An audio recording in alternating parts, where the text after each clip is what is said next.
To the young, I would whisper that the Bible is a myth. I would convince them that man created God instead of the other way around. I would confide that what's bad is good and what's good is square.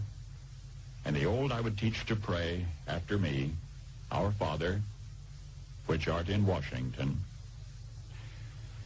And then I'd get organized. I'd educate authors in how to make lurid literature exciting so that anything else would appear dull and uninteresting. I'd threaten TV with dirtier movies and vice versa. I'd peddle narcotics to whom I could. I'd sell alcohol to ladies and gentlemen of distinction. I'd tranquilize the rest. Oh, the Bible is a myth, right? So I showed this to Terry a couple weeks ago. We were talking, going down another rabbit trail. And a lot of us grew up on Star Trek. You either grew up with Star Trek or Star Wars. But in the best Star Trek movie of them all, Star Trek II, The Wrath of Khan, that William Shatner, Leonard Nimoy, DeForest Kelley, and Ricardo Montalban as Khan, the Enterprise is ordered to go rescue the people at this space station are making this, of all things, called the Genesis device. And so they go in and do the top secret briefing where Kirk uses his eyeball, a retina scan, and this again is filmed in 1981, to get into the secret film that shows what Project Genesis is. And McCoy, seeing the planet destroyed, gets bent out of shape, and he says this line: myth says that creation was made in 6 days, but now we can destroy it in 6 minutes. And if you're not paying attention, what McCoy says goes right over your head. But he says, myth has it that Earth was created in 6 days, not the Bible, not fact, just myth. Yeah. So right there, people get hit in the forehead and they hear that line and go, okay. So, and the next line says, I would convince them that man created God instead of the way around. Yeah. And today, you know, people are their own gods.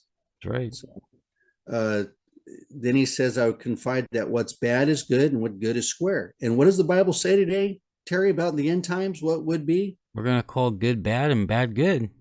Good would be bad and bad would be good. That's what we're so doing. Back in the 50s, if you remember watching another show, Happy Days, the good guys were, oh, you're square, you know, which was a derogatory term for being a good guy.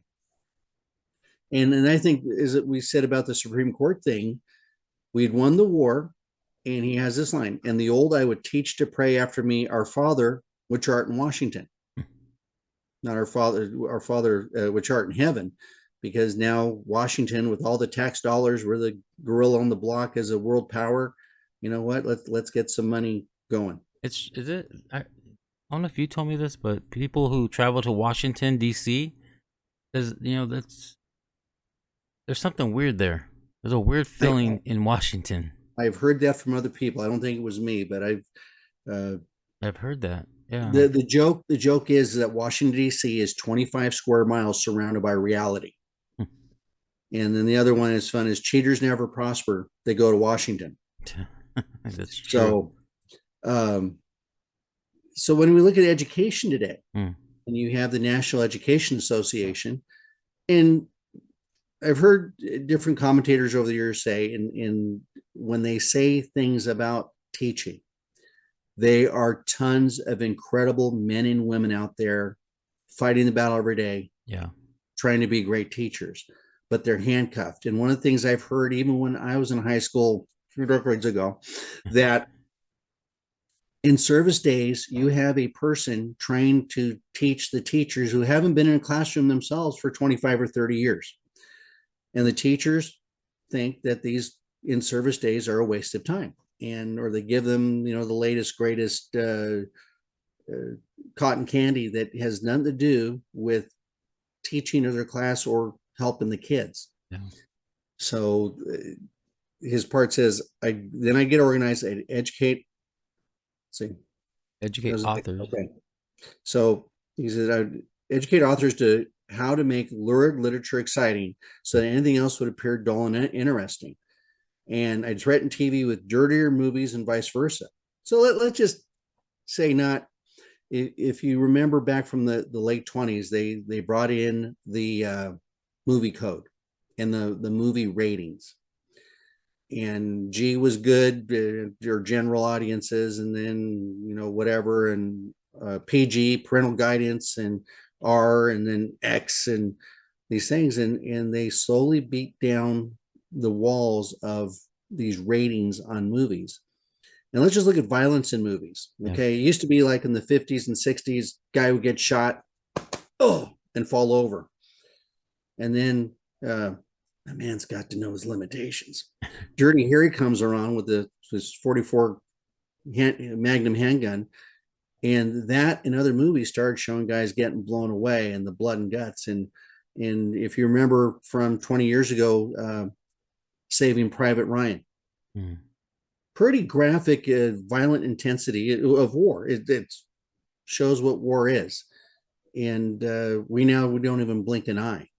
And if you look at even beach attire from the 20s, there was laws that if you showed any part of your shin, you go to jail. Today, it's Band-Aids and dental floss.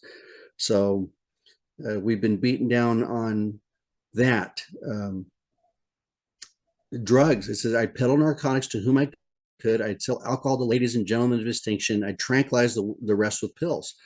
And if you look up the facts of the amount of prescription medicine out there, and if you look at the epidemic of, let's say, painkiller, it's not Vicodin, which is a wonderful thing if you have teeth or back issues. But even Brett Favre, the year that the Packers won their first Super Bowl with Holmgren as coach, they had to take Brett Favre to a detox place, and they found remnants then of like 30 pieces of Vicodin that had not digested in his system. Wow. And today there's a lot of kids dying, some sort of opiate. I can't think of the name right now, that people are being prescribed this stuff from doctors and they get hooked on it. Yeah. So tranquilize the rest with pills. And, back in the 70s, the beer commercial had all the baseball, football players taste great, less filling. I had a family member die, and she got hooked on Vicodin because of she had bad headaches, and she ended up dying at a young age. Sad. Wow. Sad. The devil is a liar, guys.